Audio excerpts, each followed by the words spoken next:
So I'm standing in my house thinking today about all the events of this weekend. I'll talk about OJ on another post, but what I want to talk about first of all is this whole Iran-Israeli thing that's gotten out of hand.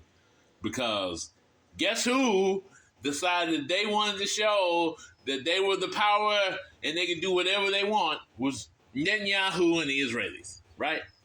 This is nothing about it. Again, I'm not anti-Jewish. I'm anti-Netanyahu and the current regime running the country. So Netanyahu decided to bomb an embassy in Syria that belonged to Iran because apparently some Hamas rebels were meeting with a Iranian general. So 3 Iranian generals got killed inside this embassy that you bombed, right? But this embassy belonged to Iran.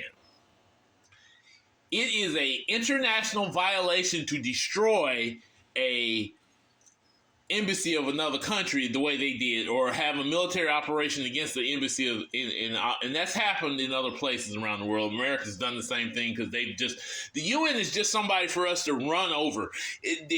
International law means absolutely nothing. And if there's one country that's good at violating international law, it's Israel. I'm not saying that Hamas is good or Hezbollah or any of these other organizations. Iran does it too with all their proxy armies. But let's just think about this. They had to put up their Iron Dome. Now they're threatening to attack Iran again.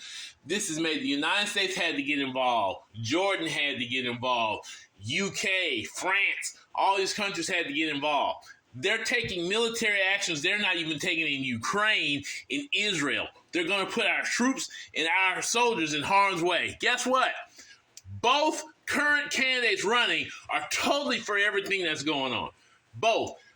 Trump and Biden. Both of them want what's going on. They absolutely stand for that BS.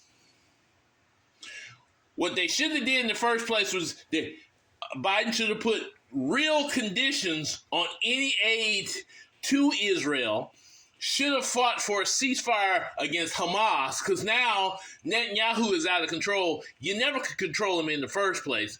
Any chance of negotiating with that fool is something else. And I totally agree with Schumer. The people in Israel need to decide what they want to do with this guy. If they want to keep him in power, go ahead. He's doing everything he can to try to stay in power. He's trying to start a war with Iran and continue the war on Hamas. It's all to stay in power and to do what the heck he wants to do. That's all he's doing. He knows that he's a very unpopular candidate in Israel, but now he's dragging everybody into it. I wish the world could see that.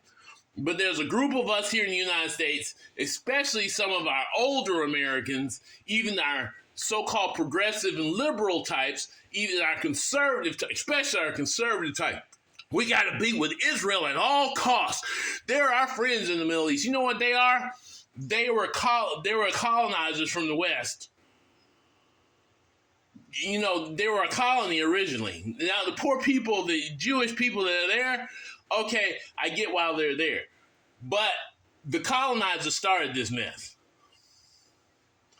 Iran is the one country in the Middle East that threw off a leader that the West wanted. And they decided to go their own way. Regardless of how silly, stupid, crazy, insane that country is, they decided to go their own way. That is a problem for the West.